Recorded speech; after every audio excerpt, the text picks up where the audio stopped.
Assalamu alaikum warahmatullahi wabarakatuh. I welcome all of my friends and students for science classes. Today's class is for the sixth, and the topic that we are going to discuss is the light, shadow, and reflections. We have completed this topic. Now we are going to study some of the questions of textual questions. Let's start. तो सबसे पहले हम ये इसके main points देखेंगे इस lesson के. Opaque objects do not allow light to pass through them.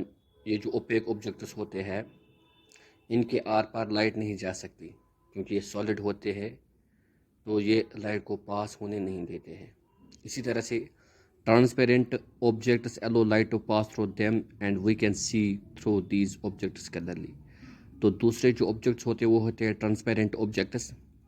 Transparent objects वो ऑब्जेक्ट्स होते हैं जिनके आर पार लाइट जा सकती है या जो लाइट को आर पार होने देते हैं, तो इनको हम कहते हैं ट्रांसपेरेंट. जैसे कि हमारे पास मिरर होते हैं, वाटर होता है या और कोई चीज़ होती है जो ट्रांसपेरेंट होते हैं, तो इनके आर पार हम अच्छी तरह से देख सकते हैं.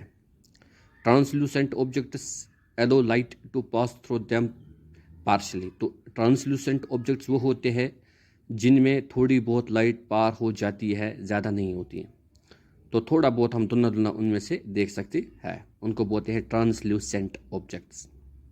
इसी तरह से shadows are formed when an opaque object comes in the path of light. तो शेडो बनती हैं जब कोई ओपेक ऑब्जेक्ट लाइट के पाथ में आ जाता है, लाइट के बीच में से आ जाता है, तो वहाँ पे फिर शेडो बनती है. क्योंकि ये जो ओपेक ऑब्जेक्ट होता है तो ये लाइट को पास होने नहीं देता, तो वहाँ से जो अगला साइड होता है इस ओपेक ऑब्जेक्ट का, उसकी शेडो बनती है. Pinhole camera can be made with simple materials and can be used to image the sun and the bright lit objects. तो पिन होल कैमरा हम बना सकते हैं स्मॉल ऑब्जेक्ट से या सिंपल ऑब्जेक्ट से, तो इससे हम सन और ब्राइट ऑब्जेक्ट्स की इमेज देख सकते हैं. Mirror reflections give a clear image. Mirror reflection जो होती हैं वो क्लियर इमेज देती हैं, ठीक है. Image are very different from the shadow. तो ये जो इमेज होती हैं ये शेडो से डिफरेंट होती है. तो इस इमेज में क्लियर जो स्ट्रक्चर होती है, पिक्चर होती है उस ऑब्जेक्ट की, वो आती है. शेडो में सिर्फ डार्क कलर आता है और वो फिजिकल ही आता है. Light travels in straight line. तो लाइट जो होती है वो ट्रैवल करती है स्ट्रेट लाइन में. तो ये था आज का टॉपिक हमारा. तो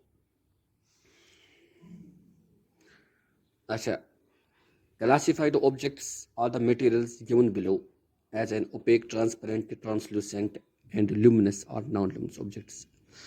तो यहाँ पे हमें ऑब्जेक्ट्स दिए गए हैं, तो इनमें से हमें देखना है ट्रांसपेरेंट कौन है, ट्रांसल्यूसेंट कौन है, ओपेक कौन है और ल्यूमिनस और नॉन ल्यूमिनस कौन है. देखो आयर जो है तो ये ट्रांसपेरेंट है, वाटर भी ट्रांसपेरेंट है, पीस ऑफ कॉक ये ओपेक है, शीट ऑफ एल्युमिनियम ये भी ओपेक है.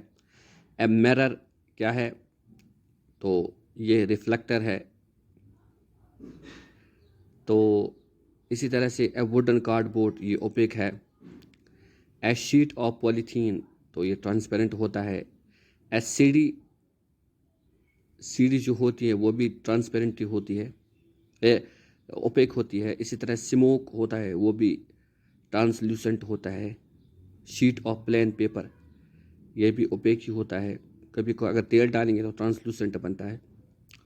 फॉग जो होती है वो भी ओपेक ही होती है या ट्रांसल्यूसेंट थोड़ा बहुत इनमें दिखाई देता है.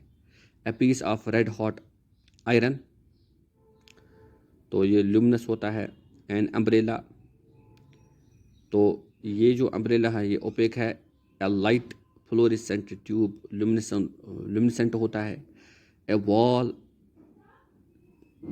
ये भी ये ओपेक है. ए शीट ऑफ कार्बन पेपर ये भी ओपेक है. The flame of gas burner तो ये भी ल्यूमिनेसेंट होता है. ए शीट ऑफ कार्डबोर्ड ओपेक होता है. ए लाइट टॉर्च तो ल्यूमिनेसेंट होता है. Sheet of the cellphone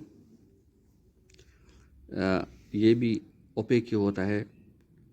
a wire mesh transparent होता है. तो इसी तरह से केरोसिन स्टोव ये ल्यूमिनेसेंट होता है. सन ल्यूमिनेसेंट है. फायरफ्लाई तो ये भी ल्यूमिनेसेंट होती है. मून भी ल्यूमिनेसेंट है. तो ये थे कुछ ऑब्जेक्ट्स हमारे. I hope you have understood it. Thank you my dear friends for watching.